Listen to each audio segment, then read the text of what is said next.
ಭಾರತೀಯ ಪೌರಾಣಿಕ ಪರಂಪರೆಯಲ್ಲಿ ಶ್ರೀಕೃಷ್ಣನು ಕೇವಲ ಒಂದು ದೇವರ ರೂಪವಲ್ಲ, ಅವನು ಪ್ರೇಮ, ಭಕ್ತಿ ಮತ್ತು ಧರ್ಮ ಹಾಗೂ ಜೀವನ ತತ್ವದ ಜೀವಂತ ಪ್ರತೀಕ.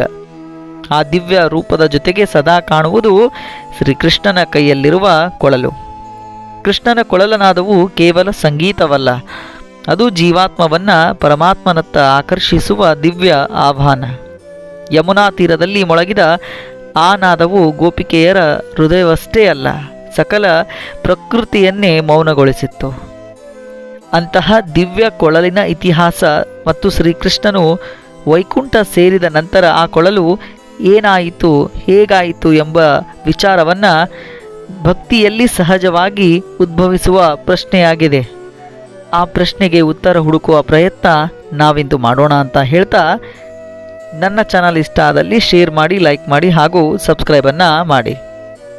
ಸ್ನೇಹಿತರೆ, ಕೃಷ್ಣನ ಕೈಯಲ್ಲಿ ಕೊಳಲು ಒಂದು ಸುಂದರತೆಯ ರೂಪ. ಅಷ್ಟಕ್ಕೂ ಕೃಷ್ಣನ ಹತ್ತಿರ ಕೊಳಲು ಹೇಗೆ ಬಂತು ಅಂತ ನೋಡೋದಾದರೆ, ಪ್ರತಿ ದಿವಸ ಕೃಷ್ಣನು ತೋಟಗಳಿಗೆ ಹೋಗಿ ಅಲ್ಲಿರುವಂತಹ ಗಿಡ ಹಾಗೂ ಮರಗಳನ್ನು ನಾನು ನಿಮ್ಮನ್ನು ಪ್ರೀತಿಸುತ್ತೇನೆ ಅಂತ ಹೇಳ್ತಾ ಇದ್ದ. ಈ ಗಿಡಗಳು ಸಂತೋಷದಿಂದ ನಾವು ಕೂಡ ನಿಮ್ಮನ್ನು ಪ್ರೀತಿಸುತ್ತೇವೆ ಕೃಷ್ಣ ಅಂತ ಹೇಳ್ತಾ ಇದ್ವು. ಒಂದು ದಿನ ಕೃಷ್ಣನು ತೋಟದೊಳಗೆ ಎಚ್ಚೆತ್ತು ಓಡಿ ಬರ್ತಾನೆ. ಅವನು ಬಂದು ಬಿದಿರು ಬೊಂಬು ಸಸ್ಯ ಹತ್ತಿರ ಹೋಗಿ ನಿಲ್ತಾನೆ. ಆ ಬಿದಿರು ಸಸ್ಯ, ಕೃಷ್ಣ ನಿಮಗೆ ಏನು ಆಗಿದೆ ಇಂದು ಅಂತ ಕೇಳುತ್ತೆ. ಆಗ ಕೃಷ್ಣನು, ನಾನು ನಿನ್ನನ್ನು ಏನು ಕೇಳಬೇಕು ಅಂತ ಅಂದ್ಕೊಂಡಿದ್ದೆ, ಆದರೆ ಅದು ಕಷ್ಟವಾಗ್ಬೋದು ಅಂತ ಆ ಒಂದು ಬಿದಿರಿನ ಮರಕ್ಕೆ ಹೇಳ್ತಾನೆ. ಆಗ ಆ ಬಿದಿರಿನ ಮರ, ಸಾಧ್ಯವಾದರೆ ನನ್ನಿಂದ ಕೊಡುವುದಾದರೆ ಏನಾದರೂ ಕೊಡಬಲ್ಲೆ ಅಂತ ಅಂದಾಗ ಕೃಷ್ಣನು, ನನಗೆ ನಿನ್ನ ಜೀವ ಬೇಕು ಅಂತ ಕೇಳ್ತಾನೆ. ಆಗ ಆ ಬಿದಿರು ಒಂದು ಸ್ವಲ್ಪನೂ ದುಃಖವಾಗದೆ ಸರಿ ತೆಗೆದುಕೋ ಅಂತ ಹೇಳಿದಾಗ ಕೃಷ್ಣನು ಸರಿ ಅಂತ ಒಂದು ಕ್ಷಣ ಬೊಂಬು ಮರವು ಯೋಚನೆ ಮಾಡ್ತು. ಬೇರೆ ದಾರಿ ಇಲ್ಲವೇ ಅಂತ ಕೇಳ್ತು. ಆಗ ಕೃಷ್ಣನು ಕೂಡ ಯೋಚನೆ ಮಾಡಿ ಬೇರೆ ದಾರಿ ಯಾವುದೂ ಇಲ್ಲ, ತಕ್ಷಣ ಆ ಬೊಂಬು ಮರವನ್ನು ತೆಗೆದುಕೋ ಅಂತ ನಾನು ನಿನಗೆ ಶರಣು ಅಂತ ಹೇಳ್ತಾ ಆ ಬೊಂಬು ಮರವನ್ನು ಕೃಷ್ಣನು ಕತ್ತರಿಸಿ ಹಾಕ್ತಾನೆ. ಆ ಬಿದಿರಿನ ಮರವನ್ನು ಕೃಷ್ಣನು ಕತ್ತರಿಸಿ ಒಂದು ಸುಂದರವಾದ ಕೊಳಲನ್ನು ನಿರ್ಮಾಣ ಮಾಡ್ತಾನೆ. ಆ ಕೊಳಲು ಸದಾ 24 ಗಂಟೆಗಳ ಕಾಲ ಕೃಷ್ಣನ ಜೊತೆಯಲ್ಲಿಯೇ ಇರ್ತಾ ಇತ್ತು. ಆ ಒಂದು ಸಂತೃಪ್ತಿ ಆ ಬಿದಿರಿನ ಮರಕ್ಕೆ ಇತ್ತು. ಆಗ ಗೋಪಿಕೆಯರು ಆ ಬಿದಿರಿನ ಮರಕ್ಕೆ ಕೇಳ್ತಾರೆ, ನೀನು ಯಾಕೆ ಕೃಷ್ಣನಿಗೆ ಶರಣಾದೆ ಅಂತ ಕೇಳಿದಾಗ, ನಾನು ಕೃಷ್ಣನ ಜೊತೆಯಲ್ಲಿ ಯಾವಾಗಲೂ ಇರಬೇಕು ಅಂತ ನಿರ್ಧಾರ ಮಾಡಿದ್ದೆ, ಹಾಗೂ ಕೃಷ್ಣ ನನ್ನ ಜೊತೆ ಯಾವಾಗಲೂ ಇರ್ತಾನೆ ಅನ್ನೋ ನಂಬಿಕೆ ಮೇಲೆ ನಾನು ನನ್ನನ್ನು ಕೃಷ್ಣನಿಗೆ ಅರ್ಪಿಸುವೆ ಅಂತ ಹೇಳ್ತು. ಇದನ್ನು ಕೇಳಿದ ಗೋಪಿಕೆಯರು ವಾಸ್ತವದ ಸತ್ಯವನ್ನು ಅರಿತುಕೊಳ್ತಾರೆ. ಹಾಗಿದ್ರೆ ಕೃಷ್ಣನ ಜೊತೆಗಿರುವಂತಹ ಈ ಒಂದು ಕೊಳಲು ಕೃಷ್ಣಾವತಾರದ ಅಂತ್ಯದ ನಂತರ ಏನಾಯಿತು ಅಂತ ಪ್ರಶ್ನೆ ಖಂಡಿತವಾಗ್ಲೂ ನಮಗೆ ಬಂದೇ ಬರುತ್ತೆ. ಹಾಗೂ ಕೃಷ್ಣಾವತಾರದ ಅಂತ್ಯದಲ್ಲಿ ಕೃಷ್ಣ ವೈಕುಂಠಕ್ಕೆ ಈ ಕೊಳಲನ್ನು ತೆಗೆದುಕೊಂಡು ಹೋಗ್ತಾನ.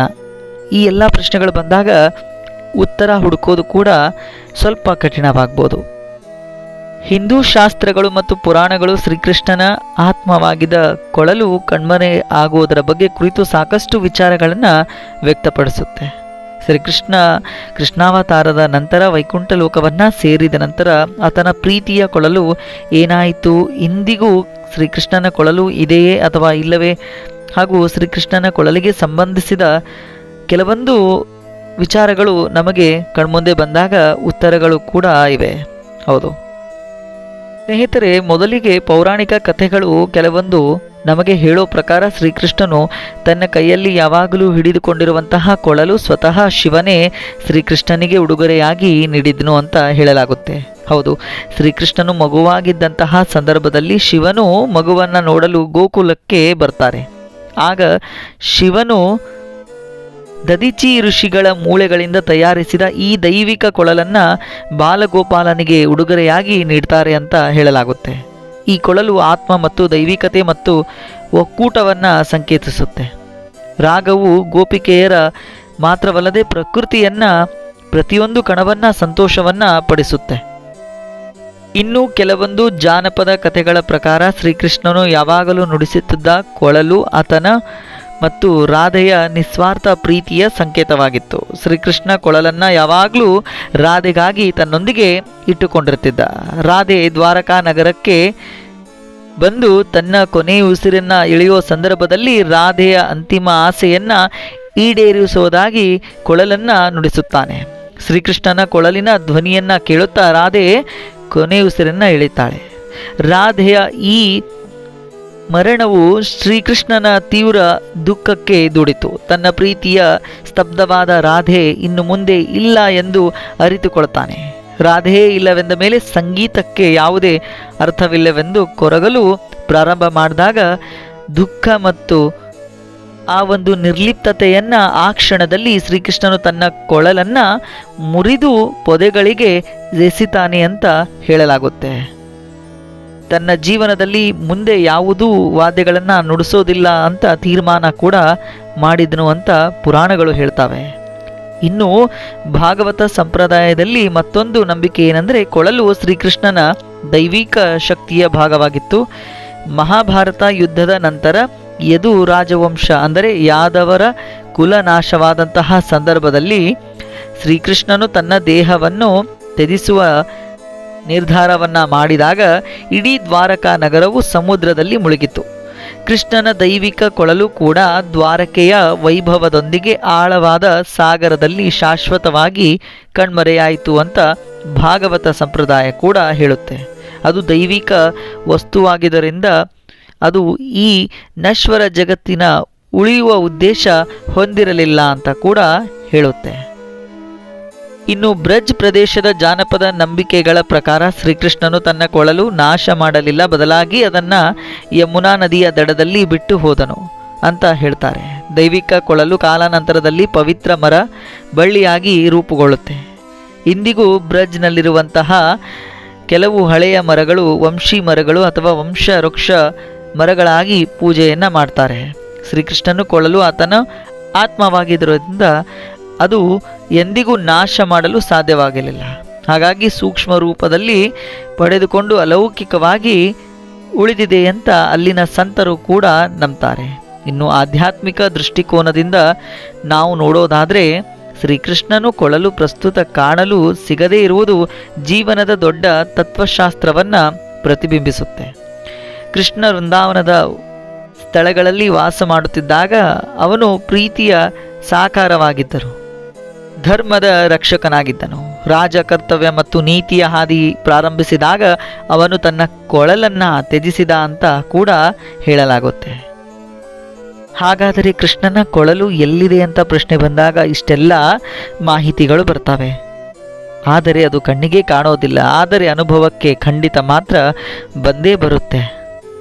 ಇಂದಿಗೂ ಕೂಡ ಯಕ್ಷ ಪ್ರಶ್ನೆಯಾಗಿ ಉಳಿದುಕೊಂಡಿರುವಂತಹ ಸತ್ಯ ಹಾಗೂ ಉತ್ತರವನ್ನು ಹುಡುಕುವ ಒಂದು ಮಾರ್ಗದಲ್ಲೇ ಇದೆ. ಸ್ನೇಹಿತರೆ, ಒಟ್ಟಿನಲ್ಲಿ ಶ್ರೀಕೃಷ್ಣನು ವೈಕುಂಠ ಸೇರಿದ ನಂತರ ತನ್ನ ಕೃಷ್ಣಾವತಾರದ ಅಂತ್ಯದಲ್ಲಿ ಕೊಳಲು ಭೌತಿಕವಾಗಿ ಎಲ್ಲಿ ಹೋದರೂ ಕೂಡ ಅದರ ನಾದವು ಎಂದಿಗೂ ನಾಶವಾಗಿಲ್ಲ ಎಂಬುದೇ ಈ ಅಧ್ಯಯನದ ಸಾರವಾಗಿದೆ.